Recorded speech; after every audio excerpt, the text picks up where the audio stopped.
కొంచెం ఎత్తున్న చెప్పులు వేసుకొని నడవమంటేనే చాలా మంది ఆపసోపాలు పడుతుంటారు. కానీ ఆ అమ్మాయి మాత్రం కాళ్లకు చక్రాలు కట్టుకొని గిరగిరా తిరిగేస్తోంది.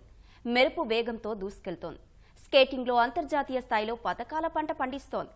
ఇప్పటికే 60 పతకాలు పట్టిన బాలిక ఇప్పుడు ఏకంగా ప్రధానమంత్రి రాష్ట్రీయ బాల పురస్కార్ను సొంతం చేసుకుంది. గుంటూరు జిల్లా మంగళగిరికి చెందిన జెస్సీ రాజ్ స్కేటింగ్ లో రాణిస్తోంది. విజయవాడ పట్టమటలోని ఎన్ఎస్ఎం స్కూల్లో జెస్సీ 9వ తరగతి చదువుతోంది. స్కేటింగ్ పై ఆమె చూపుతోన్న ఆసక్తిని గమనించిన తల్లిదండ్రులు జెస్సీని ప్రోత్సహించారు. కోచ్ సింహాద్రి వద్ద శిక్షణ ఇప్పించారు.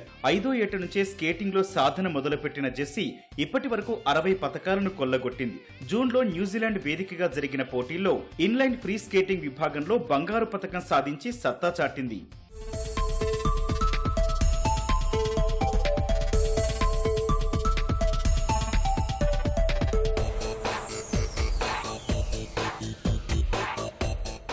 అంతర్జాతీయ స్కేటింగ్ వేదికలపై పతకాల పంట పండిస్తోన్న ఈ ప్రతిభాశాలిని ప్రతిష్టాత్మకమైన పురస్కారం వరించింది. ప్రధానమంత్రి రాష్ట్రీయ బాల పురస్కార్ 2025కు జెస్సీ రాజ్ ఎంపికైంది. ఏటా దేశంలోని 25 మంది ప్రతిభావంతులైన చిన్నారులకు కేంద్రం ఈ పురస్కారం అందజేస్తోంది. ఈ ఏడాది క్రీడా విభాగంలో జెస్సీ రాజ్ను ఎంపిక చేస్తూ కేంద్ర ప్రభుత్వ స్త్రీ శిశు సంక్షేమ మంత్రిత్వ శాఖ ప్రకటించింది. ఈ నెల 26న ఢిల్లీ రాజ్భవన్లో రాష్ట్రపతి ముర్ము చేతుల మీదుగా పురస్కారాన్ని అందుకోనుంది జెస్సీ.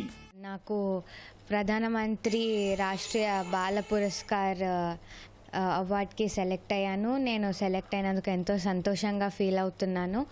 నేను 5 ఇయర్స్ నుంచి స్కేటింగ్లో ట్రైనింగ్ తీసుకుంటున్నాను. అప్పటి నుంచి ఇప్పటి వరకు నాకు 60 to 70 మెడల్స్ గెలుచుకున్నాను నేషనల్స్, ఇంటర్నేషనల్స్లో.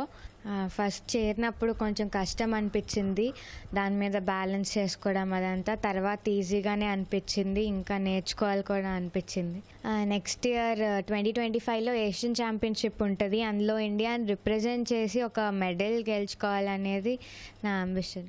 ఆట విడుపుగా స్కేటింగ్ ప్రారంభించిన తమ కుమార్తె దేశం మెచ్చే స్థాయికి ఎదగడం పట్ల తల్లిదండ్రులు హర్షం వ్యక్తం చేస్తున్నారు. నా పాప జెస్సీ రాజ్కి ప్రధానమంత్రి బాల్ పురస్కార్ అవార్డు వచ్చినందుకు మేము ఎంతో సంతోషిస్తున్నాము. ఇంత పెద్దగా అంటే యాక్చువల్గా టార్గెటెడ్ ఏమీ చేర్చలేదు, కానీ స్లోగా పిల్లలన్నాక ఏదో ఒక యాక్టివిటీ ఉండాలి స్టడీస్తో పాటు అనుకుంటూ నిదానికి చేర్పించాము. అండ్ స్లోగా జెస్సీ ఏమంటే తను ఎందులో not only sports, chess, athletics ఎందులో పెట్టినా దానిలో బెటర్ పర్ఫామ్ చేస్తుంది. Roller skating, artistic roller skating ఏంటంటే it look stylish and very different. చాలా కష్టము రోలర్ స్కేటింగ్లో జంప్స్ అండ్ స్పిన్స్ ఇవన్నీ చేయడం అనేది. But she took it as a challenge and learned all this. యాక్చువల్గా నేను మా వైఫ్ సాఫ్ట్వేర్ ఇంజనీర్ చేసామండి 13 years హైదరాబాద్లో. చేసేటప్పుడు ఆఫీస్కి వెళ్ళేటప్పుడు ఎర్లీ అవర్స్లో ఎప్పుడైనా వెళ్ళినప్పుడు రోడ్డు మీద స్కేటింగ్ చేయడం చూసేవాళ్ళం. అట్లా చూసి స్కేటింగ్ బాగుంది కదా అని చెప్పి మా అమ్మాయిని కూడా జాయిన్ చేస్తే బాగుంటుందనే ఆలోచనతో మేము మా పిల్లల్ని స్కేటింగ్లోకి తీసుకెళ్ళడం జరిగింది. ఫైనాన్స్గా అంటే ఇప్పుడు వరకు అయితే ఎటువంటి మాకు స్పాన్సర్షిప్ లాంటివి ఏమీ లేదు, కానీ మేమే చేసుకొని చేస్తామన్నామండి. ఫైనాన్షియల్గా ఇప్పుడు వరకు అయితే ఏమీ లేదు. బట్ ఇప్పుడు ఇంటర్నేషనల్కి వెళ్ళింది కాబట్టి ఖచ్చితంగా భవిష్యత్తులో క్రీడల విషయంలోనే కానీ దేశానికే కానీ ఒక గర్వకారణంగా ఉండాలి అనేది మా ఆలోచన అండి. అబ్బాయి కూడా ఇప్పుడే 2 years నుంచి స్టార్ట్ చేశాడండి. ఇప్పటికి స్టేట్ లెవెల్ వరకు వచ్చాడు. ఇంకా ముందు రోజుల్లో మా అబ్బాయిని కూడా మేము ముందుకు తీసుకెళ్తామని ఆలోచనతో ఉన్నాం. బాల పురస్కారకి ఎంపికైన జెస్సీ రాజ్ను సీఎం చంద్రబాబు, మంత్రి లోకేష్ అభినందించారు. భవిష్యత్తులో మరింత ఉన్నత శిఖరాలను అధిరోహించాలని ఆకాంక్షించారు. జెస్సీ కృషికి నిరంతరం మద్దతుగా నిలుస్తానని ఎక్స్ వేదికగా ప్రకటించారు.